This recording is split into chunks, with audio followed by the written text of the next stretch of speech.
Este é o Pode Pensar e esta é a série O Balde Pode. Estudo do livro A Técnica Funcional da Lei de Deus.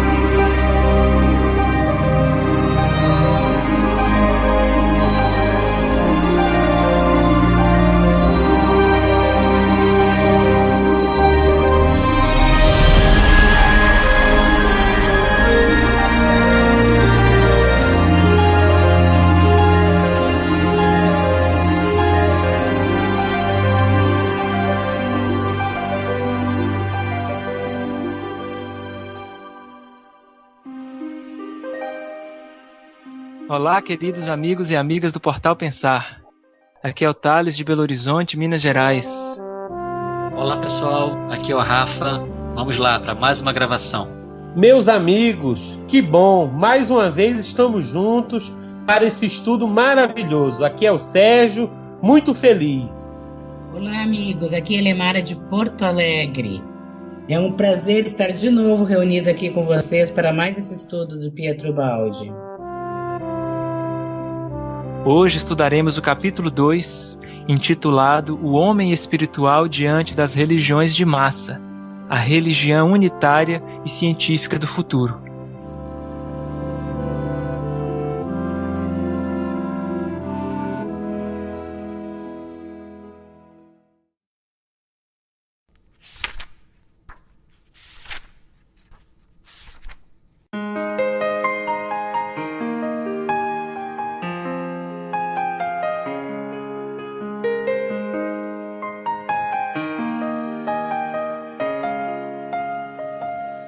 Segundo capítulo do livro A Técnica Funcional da Lei de Deus.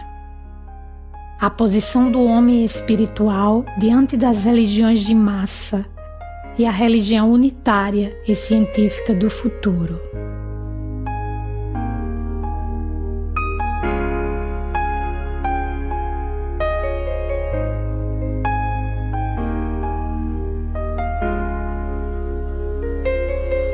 O Baldi já começa o capítulo nos instigando com o título dele. É um título grande, mas bastante interessante. O homem espiritual diante das religiões de massa. A religião unitária e científica do futuro. Sobre religião unitária e científica, a gente chegou já a conversar um pouco no episódio 0. No prefácio ele já faz menção a essa questão da religião científica. Mas agora ele traz uma questão nova, que é o homem espiritual diante das religiões de massa. O que ele quer dizer com esse homem espiritual? O que vocês acham?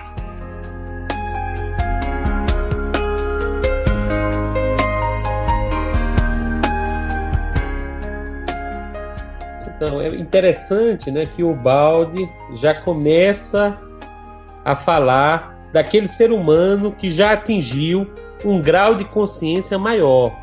Ele já não está, como ele diz nas suas outras obras, já está num nível evolutivo acima, então ele não trata mais do homem apenas civilizado, que são os homens da nossa época, os nossos contemporâneos, que têm uma aparência de um homem mais rebuscado, mas que usa muito da astúcia. Então ele fala já do homem do futuro, um homem que realmente tem uma consciência maior, que é o homem mais espiritualizado. Seria o super-homem, aquele homem do terceiro milênio. E aí, nesse texto, nós vamos começar a fazer a reflexão sobre isso. Ele põe esse homem que chegou e tem uma consciência maior, como é que ele fica diante dos seus irmãos e da religião que eles professam, que tem uma consciência e uma visão mais limitada, Como ele pode reagir e o que é que ele faz diante deles, Será um texto bastante interessante da gente refletir, Thales. E na epígrafe, ele já comenta, que, infelizmente, por ser menos evoluídos, né, o homem mais civilizado, ele usa muito da hipocrisia. A gente sabe que as religiões, muitas vezes, principalmente seus condutores, eles têm uma aparência para conduzir suas ovelhas, mas, na verdade, em essência, escondem interesses, né, de ganhar vantagens em cima dos cargos que oferecem, sejam vantagens materiais, financeiras, ou até mesmo em relação ao seu orgulho, ao seu ego, né? Se acharem importante, terem posições de destaques. Então a gente vê que existe uma hipocrisia. E nunca podemos esquecer da lição maior do Mestre Jesus, que diz que aquele que apenas procura as aparências exteriores, na realidade já ganharam seu galardão, né? Então, as nossas ações devem ser sempre buscando a essência. O que é que você acha, Rafa?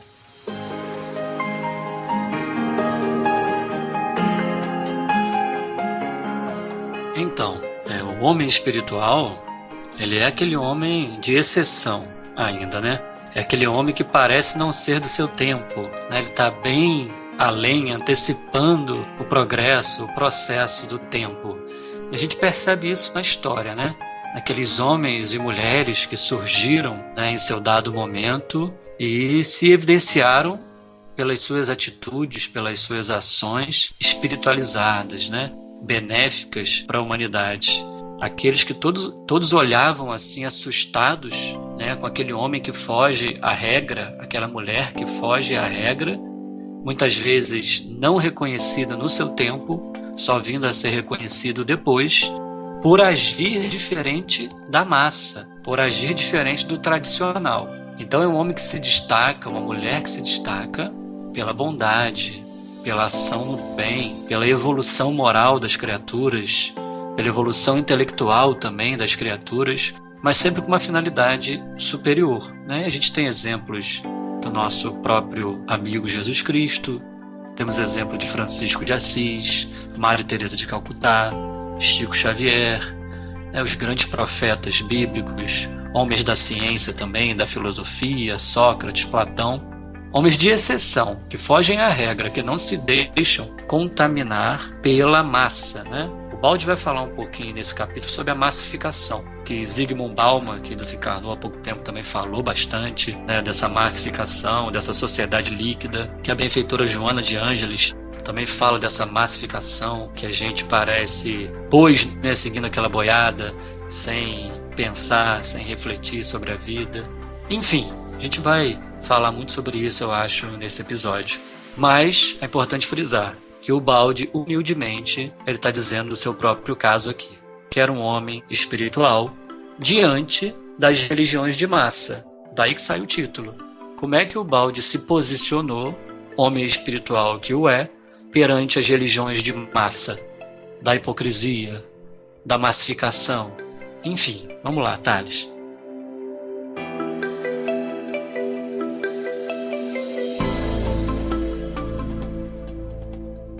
E é interessante ele frisar isso, né, lembrando do princípio das unidades coletivas e olhando para as religiões como organismos, seres que podem padecer doenças. E ele fala que a doença, né, o grande câncer que pode atacar essas religiões é justamente a hipocrisia, que é algo com que o próprio Baldi não era capaz de compactuar. A gente vai ver ao longo do texto, né, ele frisando bastante isso, né, como que a postura de hipocrisia ela ainda é um sinal de pouca sensibilidade moral, né, palavras do próprio Baldi.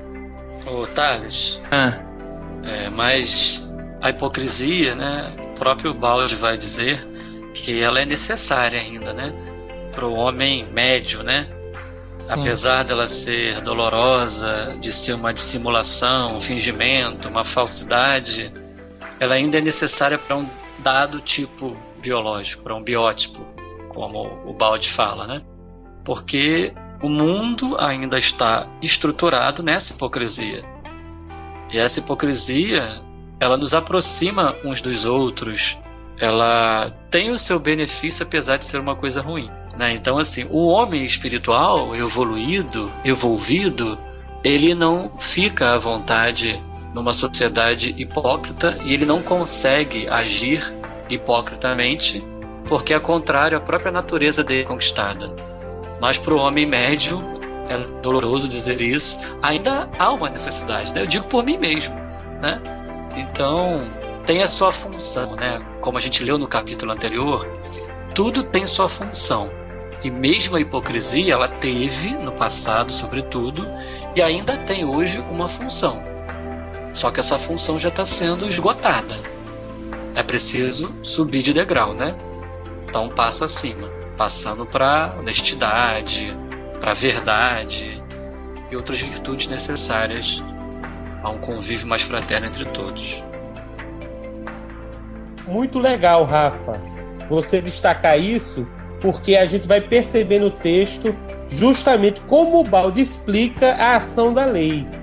Que mesmo usando de uma deficiência, de uma falha, de um defeito, de um vício humano, a lei consegue que esse vício ele se autocure, né? Então a gente percebe esse efeito da lei. Você vai esgotando a hipocrisia a ponto que o homem chega num ponto que ele quer o reto agir, né? Ele quer agir com honestidade, com sinceridade. Então ele vai esgotando esse mecanismo e tudo isso é a lei de Deus agindo em nós. Então o próprio defeito faz ele se extinguir, né? Através das consequências que ele traz ao homem e as reflexões, fazendo com que o homem consiga subir de degrau.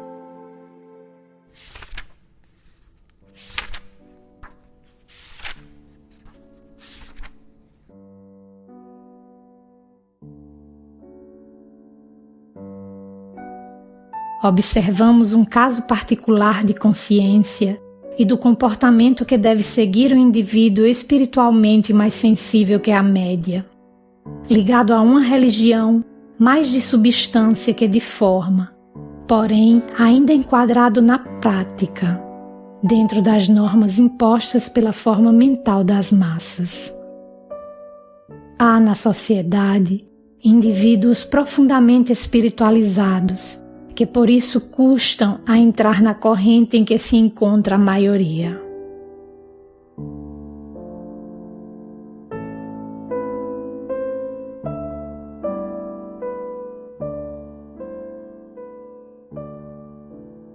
O Balde vai apresentar na sequência do texto a ideia de que excepcionalmente surgirão seres, né, espiritualmente mais sensíveis, por maturidade, por terem se maturado espiritualmente no tempo, e ao encarnarem no mundo como a Terra, eles encontram um ambiente de religiosidade em que se valoriza mais a forma do que a substância. E aí esse ser se vê diante de um dilema. Qual que é a postura do indivíduo mais sensível diante disso? O que o Balde traz pra gente? É uma dura realidade para o homem que já atingiu essa sensibilidade, né?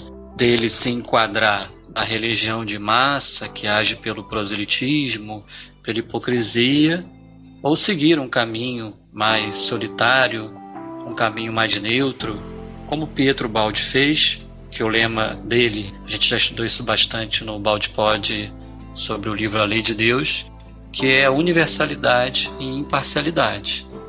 Então ele conseguiu se colocar neutro diante dos anseios ainda das religiões que estavam ao seu redor, combatendo ele ou convidando ele para fazer parte dessa religião de massa, né? Enfim, é um desafio muito grande, porque todo aquele que busca não agir conforme a massa está agindo, ele é mal visto, né? Ele é perseguido, ele é humilhado, ele é tratado como louco, como tonto, né? Então é uma dor, né? Mas é uma dor que frutifica. Não é fácil. O Baldi ele vai deixar aqui, nesse capítulo que a gente está estudando, 3 caminhos para esse homem espiritual seguir. E mais à frente a gente vai comentar sobre isso. Ele pode falar. Eu ia comentar aqui do próprio Baldi, que o Rafa falou, né? Que ele é aquele ser super espiritualizado, o quanto que ele sofreu, né? Tanto que ele viveu meio que em isolamento, né, Rafa?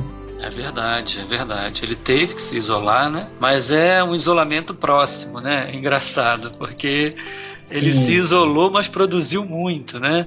Sim, mas isolado, né? Mas isolado, ele precisou, né? Ele precisou porque, como homem espiritual que o é, ele não quis se enquadrar nessa religião de massa que fica em luta com as outras religiões. Como a gente estudou bastante no último capítulo também. A religião que quer o absolutismo da verdade, é uma religião que age pela dominação, pelo imperialismo. Então ela quer dominar pelo número, né? E o Balde ele não se enquadrava nisso. Inclusive a Adelaide comentou no último congresso que quando o Balde estava escrevendo, que ninguém podia perturbá-lo. Ele ficava completamente isolado. Dentro de casa, no seio familiar, ele ficava isolado. Ele com ele mesmo, com os livros, né? E o que eu acho interessante, amigos, né, a gente já entendeu que a vida de Balde representa essa mensagem que ele está discutindo. Ele é um dos exemplos. O Rafa já citou outros também que existem na história da humanidade. Mas, como o Balde é nosso contemporâneo, a história dele está muito fresca, a gente observa que os convites que ele recebia para participar das religiões, todos queriam enquadrar o Balde dentro do seu cercado. Ele teria a aceitação dessas doutrinas, mas teria que se limitar. E o Balde, como era uma pessoa com a visão e uma consciência muito mais ampla, ele não abriu mão, né, de agir e transmitir a verdade e a profundidade que ele conhecia. Ele preferiu se isolar e fazer esse trabalho sozinho, mas deixou esse legado monumental que nós estamos estudando. Em vez de ser aceito na sua época, né, e ter todas as portas abertas por uma ou outra doutrina, mas tendo que negar certos aspectos que para uma ou outra corrente eles não aceitavam. Então eles tentaram fazer isso com o Balde e ele não aceitou. Muito pelo contrário, ele viveu de acordo, né, com a sua consciência, com a sua verdade, no nível que ele conseguiu alcançar, nos deixando esse exemplo. Então é isso que a gente vai observar. A mesma coisa Francisco de Assis fez, né, no século XII, quando a igreja estava no auge daquelas indulgências, não é, fazendo uma série de negociações relacionadas com a fé. Chega esse homem capaz de demonstrar um desapego tão grande com a pobreza, que se pode viver de uma maneira tão desapegada, que causou uma revolução. E assim a gente pode citar vários mensageiros que eles não se adequaram à massa, ao pensamento que havia, como o nosso querido Jung dizia, né, coletivo, aquele inconsciente coletivo que obrigava as pessoas.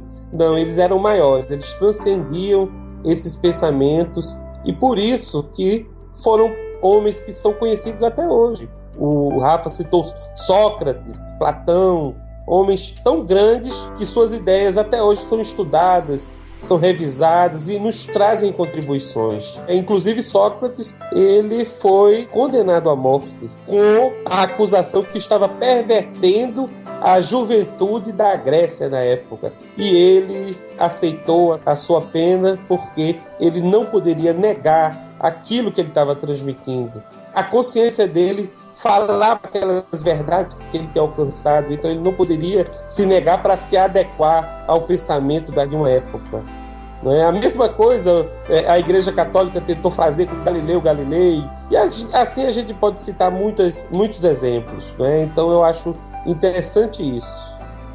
Ou seja, parece que é a típica questão que surge quando a gente tem um contato entre um sacerdote e o profeta, né? Ou o sacerdote e o revelador.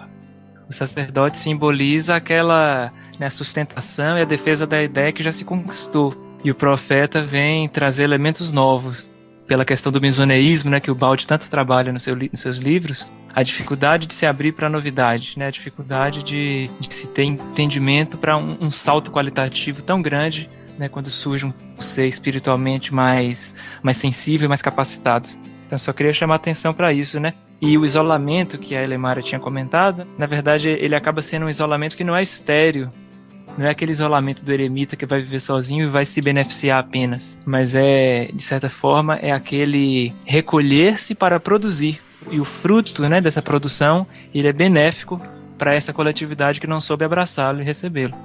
É um isolamento coletivo. Se é que isso seja possível. E foi, né? Ele conseguiu fazer isso. O Serginho comentou de Francisco de Assis, que foi esse homem de exceção. E o Pietro Baldi estava lá com ele, né? Como Frei Leão, que foi o seu secretário, seu confessor. Para quem não sabe, Pietro Baldi é a reencarnação de Frei Leão, esse grande companheiro de Francisco de Assis. Uma das fontes em que se encontra essa informação de que Pietro Baldi foi Frei Leão é o livro Francisco de Assis, do Espírito Miramês, psicografado pelo médium João Nunes Maia. Muito bom, Thales. Então, para Pietro Baldi, já não é novidade, né? Não andar conforme a massa anda. Eu digo que, graças a Deus, Pietro Baldi ele não se deixou afetar, influenciar ou se render a essa massificação. Porque a gente não estaria aqui hoje saboreando essas obras que ele escreveu para a gente, saboreando seus exemplos de vida que ele deixou para a gente. Por exemplo, se ele se rende, ele não poderia falar uma das suas maiores revelações, que tanto mudou a nossa vida e a de muitos, que é a revelação da queda, da contração da consciência, da explicação do surgimento da matéria, uma série de coisas que a gente tanto discute, tanto grava episódios, tanto faz congressos no mundo inteiro. Ele não falaria, porque ele teria que se enquadrar àquela verdade já dita. Então a gente perderia uma série de coisas se ele se enquadrasse ao modelo tradicional. E seria pra gente uma grande perda, com certeza. Não desmerecendo de forma nenhuma quem quer que seja. E uma coisa que eu acho muito bacana, que eu gostaria de falar na verdade, é o seguinte: existe um erro substancial nosso, de todos nós, que é não ser fiel à pesquisa isenta como ela deve ser. É não ser fiel à verdade como ela é. É a gente moldar a verdade da forma que a gente quer que ela seja. Eu vou me explicar. Eu vou me explicar usando o exemplo de Ubaldi. Se o Baldi ele vai pesquisar a verdade de acordo com a verdade espírita, ele estaria pesquisando que verdade? A verdade espírita, não a verdade como ela é. Vocês estão entendendo o que eu quero dizer? É o que ele diz muitas vezes. Eu pesquisei o fenômeno como ele se revelava para mim, e não como, já tendo um ponto de partida na minha mente, o fenômeno como eu queria que ele fosse. Então eu posso partir para uma pesquisa da verdade seguindo uma verdade católica, uma verdade protestante, uma verdade espírita, uma verdade budista. Mas o Baldi não, ele procurou pesquisar a verdade, procurou pesquisar o fenômeno da maneira que ele se apresentava.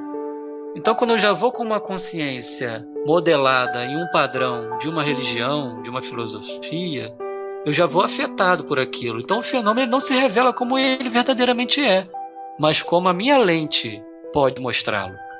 Isso é fantástico, e a gente não tem a sensibilidade de fazer assim. Né? A minha mente espírita, eu que sou estudioso do espiritismo, como nós somos, a gente vai pesquisar as coisas sempre trazendo o nosso viés espírita. Graças a Deus é uma coisa que eu estou me desvencilhando cada vez mais, aprendendo com o Baldi. E como as coisas se engrandecem aos nossos olhos, porque a gente consegue enxergar de muitos outros pontos de vista, e não só o ponto de vista da religião que a gente professa. Isso é lindíssimo, isso traz um sabor imenso à pessoa que assim age, né? Aquele que é fiel à verdade, e não à verdade proclamada por grupos, né?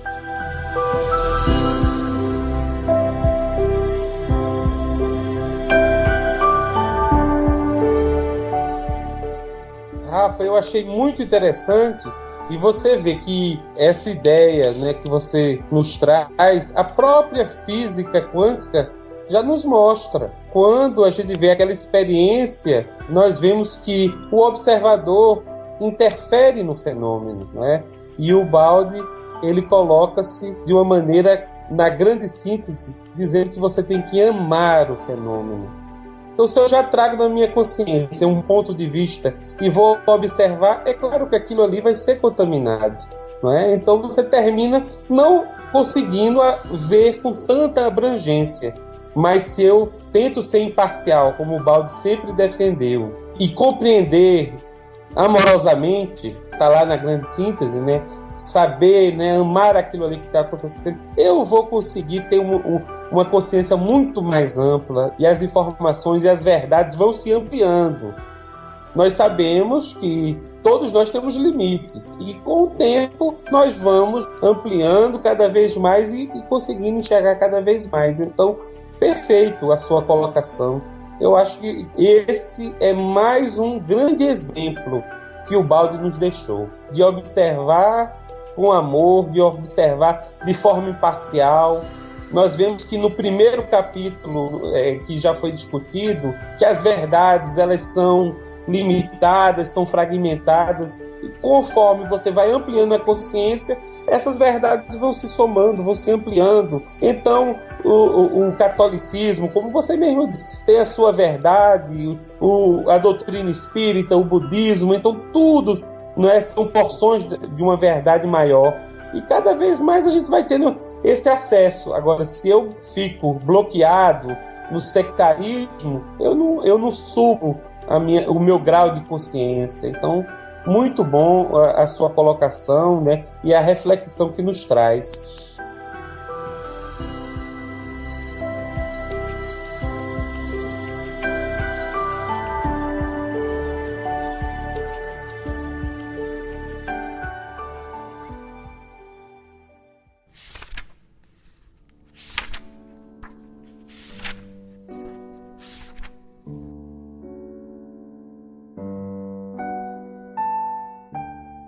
Muitas vezes é a força do número que estabelece a lei e a verdade. Quando o erro é da maioria, não é julgado erro, mas verdade. E quando a verdade é de uma minoria, não é julgada verdade, mas erro. Parece que a verdade, quando não está imbuída de alguma força para fazer-se valer, perde o valor e se reduz a uma afirmação teórica que não se pode realizar. Retirai de qualquer doutrina a força que lhe confere o número de seguidores e ela ficará uma ideia desvalida e só, que pode ser mais bela e perfeita, mas não é levada em consideração. Por isso, cada religião se apoia no proselitismo, que corresponde ao imperialismo no campo político, o valor prático de cada grupo vindo do seu poder de conquista e domínio.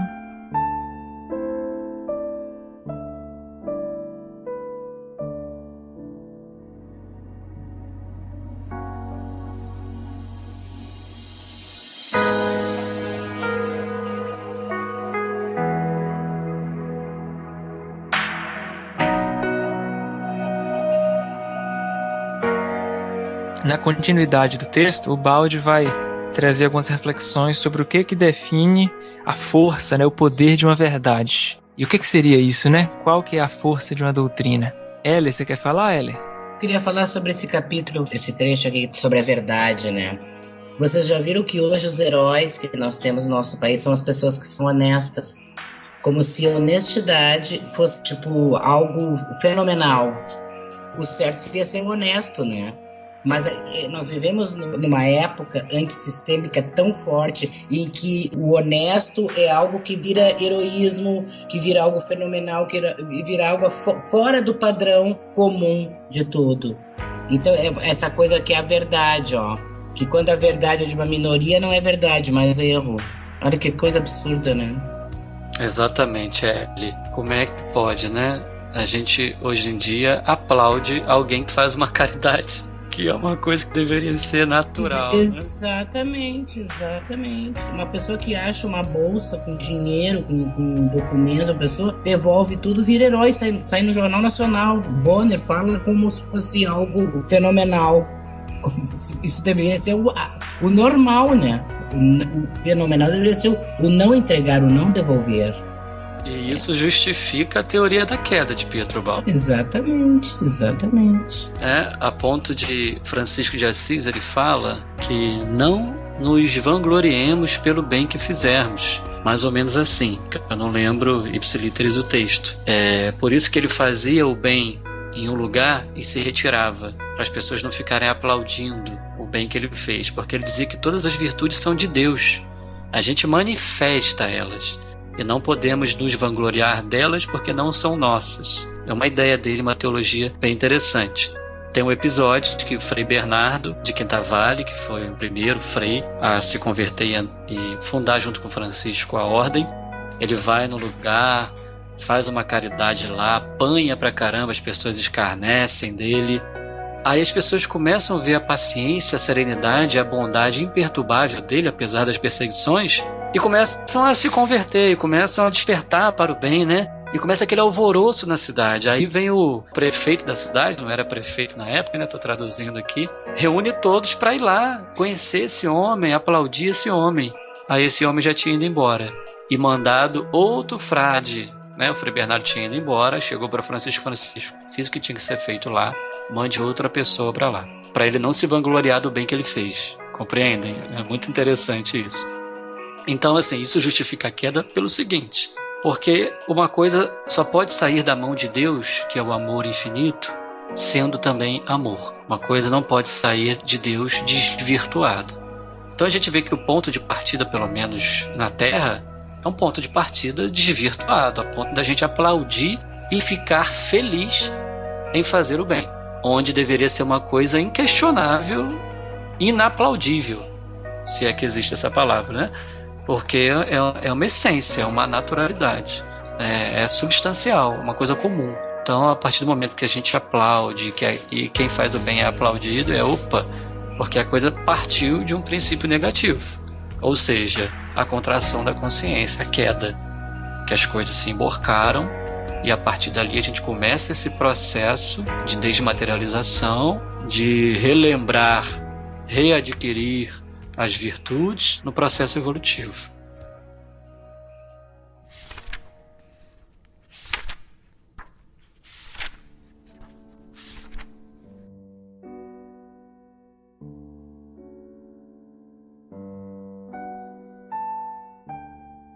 Que deve, pois, fazer o indivíduo em minoria? Ele pode escolher um entre vários caminhos existentes e adaptar-se às preferências da maioria, mas representa para ele uma religião de forma, escassa em substância. Adaptar-se e aceitar tal mentalidade significaria renunciar à vida espiritual vivida em profundidade, isto é, mutilar-se nas regiões mais altas do seu ser. Isto, para quem é espiritualizado, é a mais penosa e também danosa das experiências, a do retrocesso involutivo, que o leva a viver num nível espiritual mais baixo.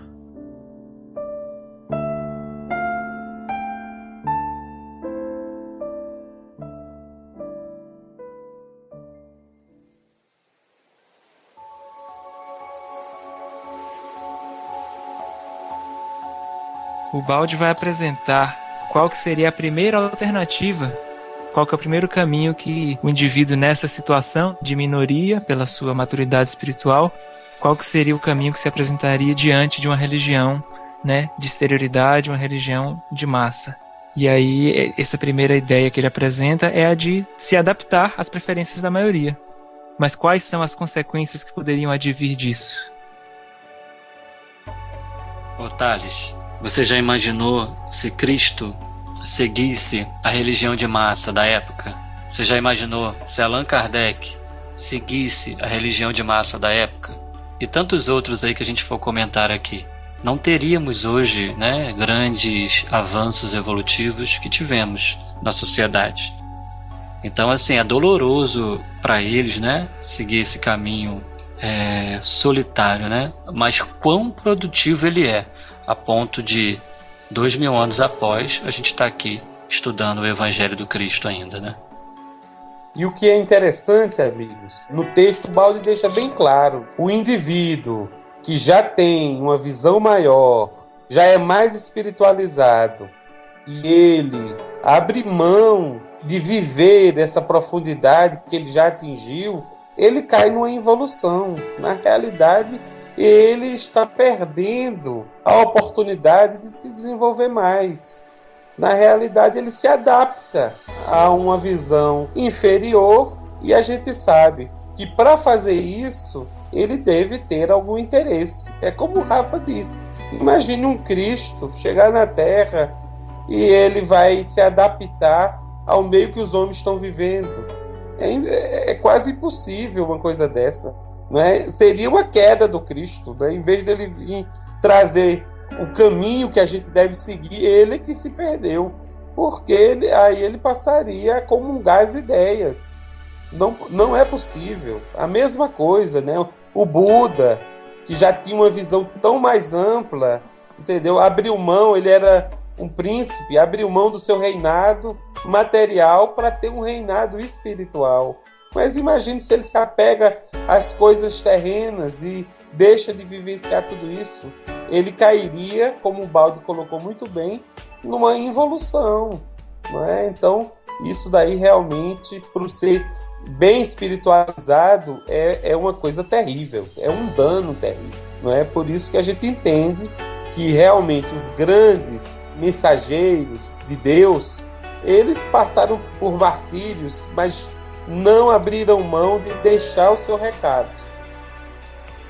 Ô Serginho, não há progresso sem o salto quântico desse elétron, né, que sai da sua órbita para caminhar para novas construções.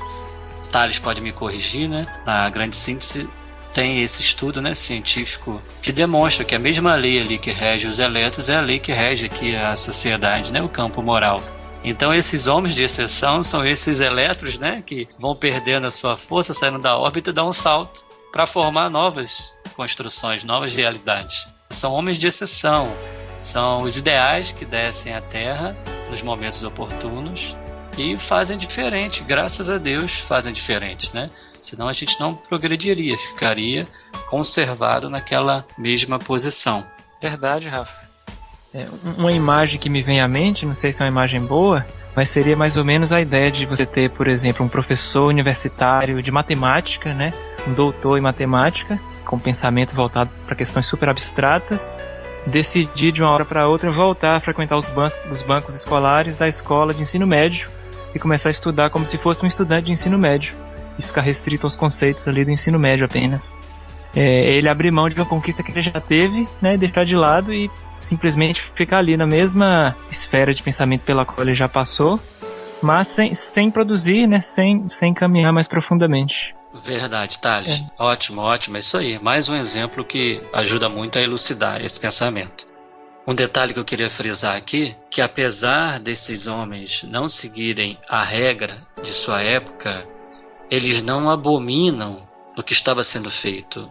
No sentido, eu estou querendo dar o sentido de abominar, que eles não assassinam, não condenam, não agridem o que estava sendo feito. O próprio Cristo disse, não vim destruir a lei, mas cumpri-la, né? Preenchê-la, dar-lhe cumprimento.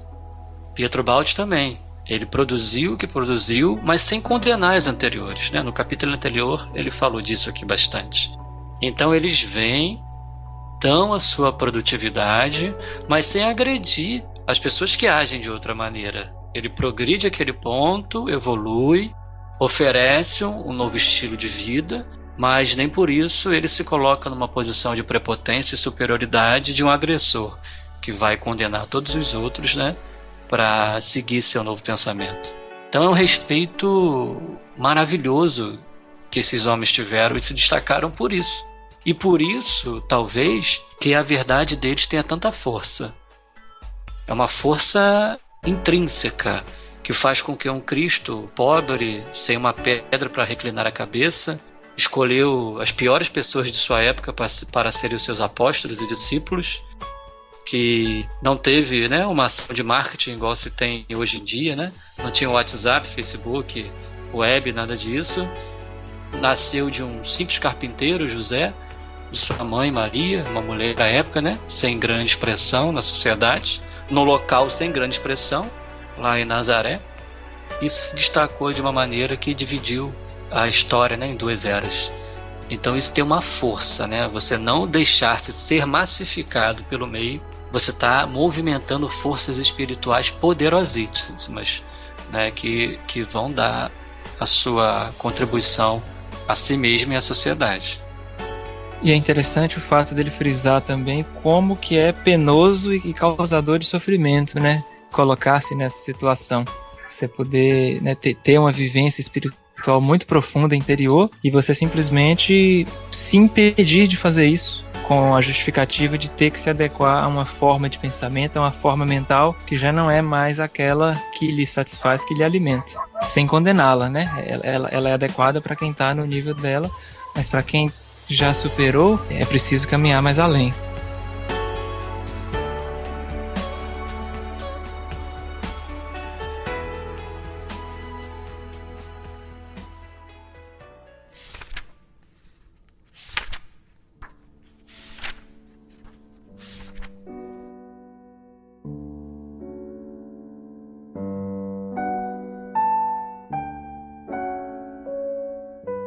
O indivíduo mais evoluído tem um outro conceito de Deus, de quem as massas fizeram uma representação para seu uso e consumo, reduzida às dimensões do que podem conceber.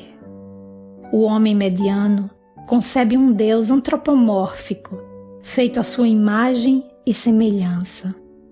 Ora, uma redução em tão estreitos limites é inaceitável para quem pensa mais profundamente.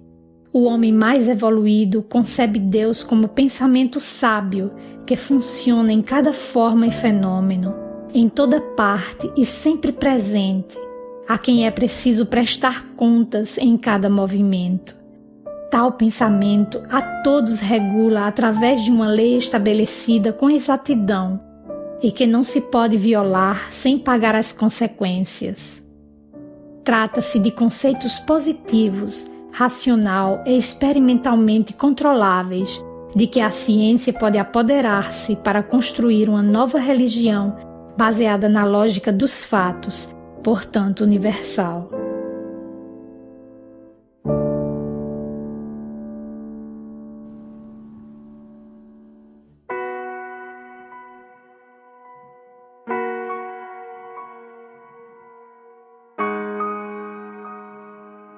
O Baldi traz à baila a ideia de Deus, né? A concepção de Deus. Como que a concepção de Deus é diferenciada para o homem dito espiritual e para o homem ainda não espiritual, né? Para o homem evoluído. Ele faz o contraponto da concepção antropomórfica e da concepção de Deus como lei. O que vocês acham disso?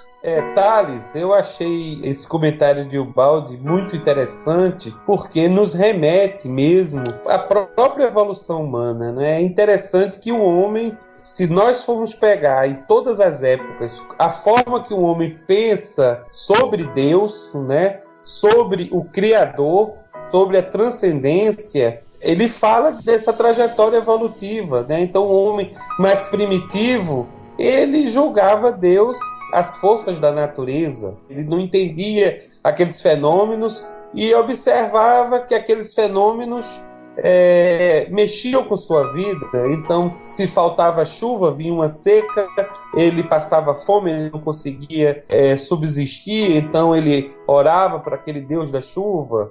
Mas conforme a sua consciência foi se ampliando, foi mudando-se, né, essas perspectivas, até se encontrar um Deus como o Criador, né? O Criador de tudo, do universo, mas ainda de forma o quê? Primitiva.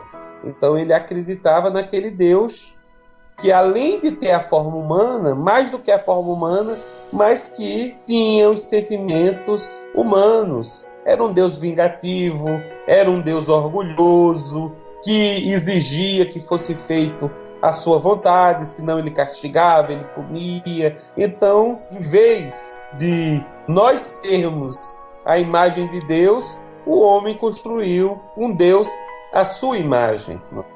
mas também com o passar do tempo e da evolução, a gente foi ampliando ainda mais esses conceitos e vemos que não, que Deus, ele não é antropomórfico. Na realidade, ele é a causa primária de tudo, ele é o grande criador, ele é uma inteligência suprema, né, que tem todos esses dons de forma absoluta. Então, você já tirou a forma humana dessa história.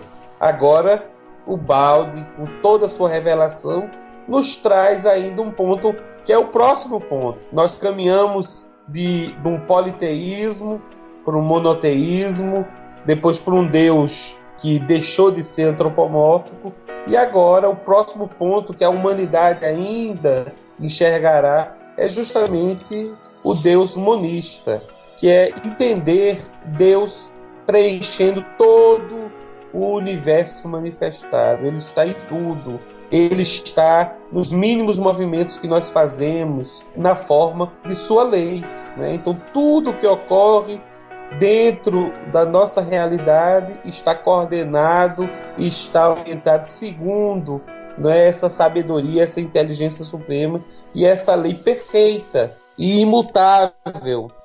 Então a gente vê que Deus está em nós, mas também está além de nós, né? Isso não tira a forma transcendente de Deus, que infelizmente é uma das questões que as pessoas não compreendem bem quando o Balde explica, né? Porque acredita que esse conceito seria um panteísmo, né? Você tornaria o Deus material, mas não é isso. O Balde traz um conceito muito mais amplo de Deus, não é? O monismo de Deus, ele não é o panteísmo. O que é que você acha, Rafa? Serginho, eu acho fantástico essa visão de Deus trazida por Ubaldi e por outros pensadores também, pela doutrina espírita também, mas o Ubaldi ele aprofundou mais ainda, né, por ter vindo quase 100 anos após a doutrina espírita, então ele pôde se aproveitar de avanços científicos, debates, diálogos interreligiosos, novas obras através do Chico surgindo na doutrina espírita. Enfim, o interessante é o seguinte, sobre o porquê que isso é tão importante. Porque a visão que o homem tem de Deus, no seu tempo, afeta a sua conduta perante a vida. Afeta substancialmente a sociedade em que ele vive. Molda a sociedade que ele vive, molda a política que ele vive, molda a religião que ele vive. Então a forma que o homem vê Deus que vai estruturar a forma de vida dele. Então, se nós enxergarmos como enxergamos lá atrás um Deus puramente pessoal, eu vou agredir as outras pessoas, eu vou assassinar as outras pessoas, eu vou perseguir as outras pessoas que eu considero que não são filhos de Deus, ou que não foram agraciados por Deus, ou que não seguem o Deus que eu acredito. Então eu me sinto autorizado ao separatismo, né? A essa agressão ao meu próximo. As guerras, eu me sinto autorizado a fazer guerras para assassinar outras pessoas, outros povos, e às vezes até para convertê-los.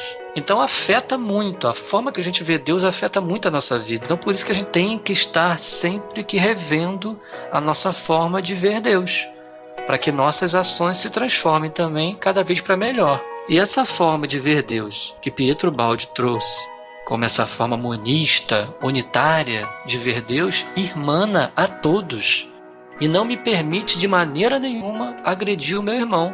Pelo contrário, me instiga a amá-lo, me instiga a ver Deus nele, porque Deus é sempre o outro, ele está dentro de nós, está dentro do outro. Então isso nos estimula, nos contagia a amar o próximo, a dizer aquela expressão namastê, o Deus que habita em mim também habita em ti, não é? Então isso ajuda nisso, né? Aí a partir dessa visão a nossa sociedade se estrutura de outra maneira, pelo menos deveria, né? Isso vai acontecer com o tempo. A constituição do meu estado, do meu país, ela vai ter uma formatação diferente. A política, né, a administração, ela vai ter uma formatação diferente. Não vai ter mais aqueles privilégios, aquelas exclusões, aquelas desigualdades sociais. Enfim, a gente poderia ficar horas aqui enumerando os benefícios sociais, humanitários, políticos, administrativos que teríamos se passássemos todos a ter uma visão de Deus dessa que Pietro Baldi traz, né? Emanando a todos os seres, que foi a visão que o Cristo trouxe, que o Baldi só vem aqui revisitar e explicar de acordo com a psicologia moderna. É interessante a gente pensar, né, que essa concepção que ele traz pra gente não é uma concepção aprendida em livros, não é uma concepção retirada de manuais de teologia, não é uma concepção teórica. Ele fala o tempo todo na sua obra, o Baldi, que a experiência que ele teve, né? A experiência de profundidade desse contato com Deus, do entendimento dessa lei, né? Dessa visão de Deus como lei. E sendo lei, é algo que é experimentalmente controlável, né? É algo racional, é algo inteligível, né? Isso está tanto em consonância com o pensamento espírita, né? Da fé raciocinada, mas é algo que está ao nosso alcance e é algo que ele convida o tempo todo nós, leitores, a buscarmos experimentar dentro das nossas possibilidades. Controlar experimentalmente isso, né? Viver a nossa vida tendo em mente isso e buscando observar dentro de nós e fora de nós a presença dessa lei, tudo guiando, tudo regendo.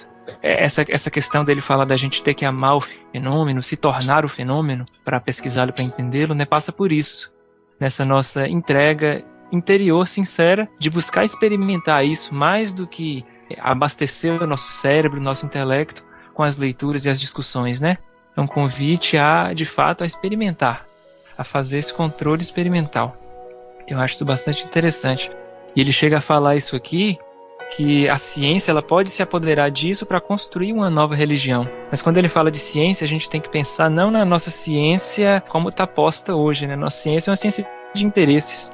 É uma ciência astuta, é uma ciência que visa conseguir dinheiro, né, conseguir financiamento para publicar, e né, aquele amor pela busca da verdade, do entendimento, né, a busca de Newton, de Einstein, de tantos outros, ela está para segundo plano. Então, se a gente tiver criaturas religiosas, né, usando a figura do próprio Einstein, que era uma figura que passava essa imagem, né, de alguém que admirava a harmonia profunda do universo, entendia que havia uma harmonia grandiosa, que precisava ser entendida, que a razão nossa ela é capaz de conceber, é capaz de testar, de verificar, por amor à verdade, como o Rafa comentou mais cedo, né? Por amor à verdade, simplesmente, não para se autopromover, não para nenhum outro fim mais superficial, mas de fato, né? Aquela ciência daqueles homens que buscam de fato essa verdade, e não tem como acessar-se a verdade sem acessar-se Deus.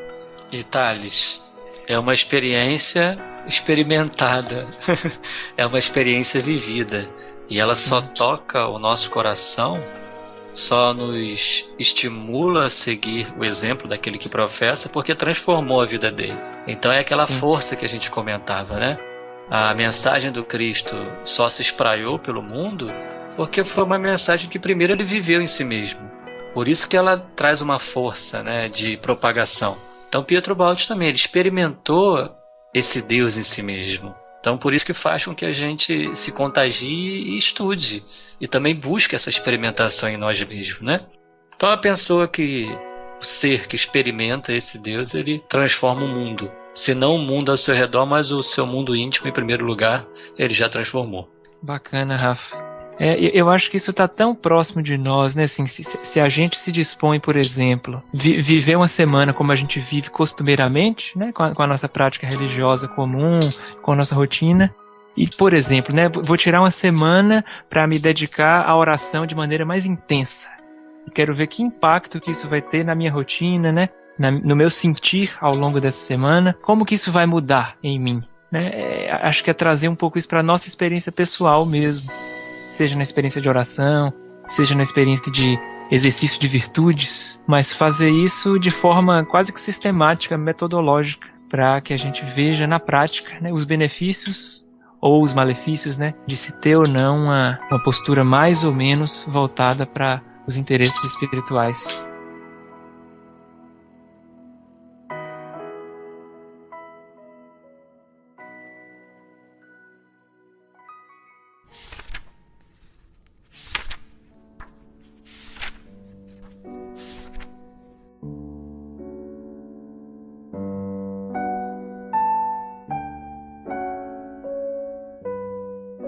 Como se vê, neste caso, o problema religioso é colocado de forma diferente, mas ao invés de abrir as portas a tais conceitos mais aceitáveis pela ciência, se insiste nos antigos, que parecem feitos justamente para empurrar as mentes cultas a uma sumária negação, terminando na irreligiosidade do ateu.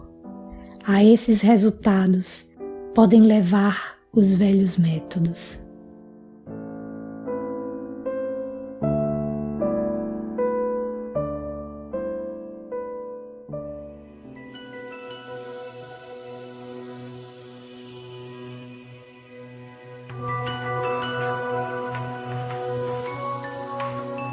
Essa semana eu tive a oportunidade de assistir alguns episódios da nova série Cosmos, com o Neil deGrasse Tyson. E aí a gente vê algumas falas dele, um pouco de ironia, né? Um pouco de alfinetar a concepção religiosa literalista, né? Você vê que tem um certo ar de rivalidade na fala dele contra o pensamento religioso, né? Contra o pensamento da existência de Deus. Mas ao mesmo tempo, existe uma admiração muito grande, né, da parte dele, né, dos cientistas em geral, mas dele especificamente no caso da série, que é de se maravilhar com as leis. Como que é impressionante o conjunto de leis que governa o movimento das galáxias, né, o movimento das partículas, como que essa harmonia que a tudo dirige é algo assim estupendo, e como que a grande aventura da ciência, né, da ciência pura, digamos assim, é a de tentar penetrar cada vez mais na profundidade desse pensamento. Então a gente vê é Deus, né? Eles não usam a expressão Deus para falar disso, né? Mas a questão das leis naturais, as leis físicas que guiam tudo de modo matemático, de modo exato, calculável, com precisão assim exata. É muito interessante, né? Você vê que é um embate que existe, ao mesmo tempo que o cientista ele reconhece a grandeza das harmonias por detrás de tudo. Há essa dificuldade de se entender os velhos métodos, né? A velha forma de se conceber Deus antropomorficamente, como o Baldi comentou no parágrafo anterior.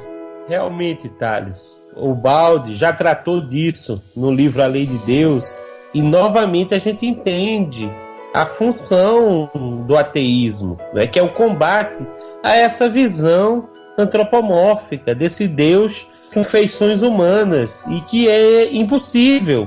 Né? A nossa ciência hoje já atingiu um grau, tamanho de desenvolvimento, investigando e tendo detalhes dessas leis, que não pode conceber existir um velhinho de barba branca que fica num trono no céu ou em algum lugar e controla tudo. Isso realmente não existe. Fica bonito na Capela Sistina, né? A gente vê aquela obra de arte onde o Deus tocando o homem, né? Aquele toque ali da criação, é um símbolo, mas a nossa consciência atual não permite mais essa ideia antropomórfica.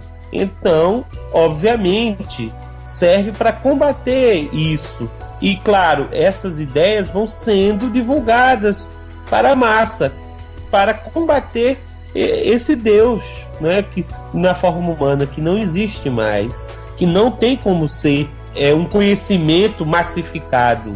Né? A humanidade já está pronta para dar esse salto consciencial, esse salto quântico, como a gente falou, né, de uma visão mais ampla sobre Deus. E observar como o Baldi faz, e você falou muito bem, o Deus que está nas leis, que tudo regem de maneira tão perfeita, né? Com os astros funcionando, tudo se encadeando, desde o micro ao macrocosmo. Então, é por aí que nós estamos caminhando. Nós vemos que essa concepção maior ainda não atingiu a consciência coletiva de todos os povos, mas esse é o caminho, e é por isso que a ciência combate, né? É por isso que existem esses programas que você falou, né? Mostrando o universo e vendo que essa ideia de um Deus orgulhoso que recebe o seu dízimo e que vai dar em dobro para o fiel, isso daí já não é possível mais, né? Infelizmente são os últimos, né, estertores que a massa ainda adquire com esse pensamento, né? Mas isso isso vai se acabando, porque não tem como mais a consciência humana ver Deus dessa forma.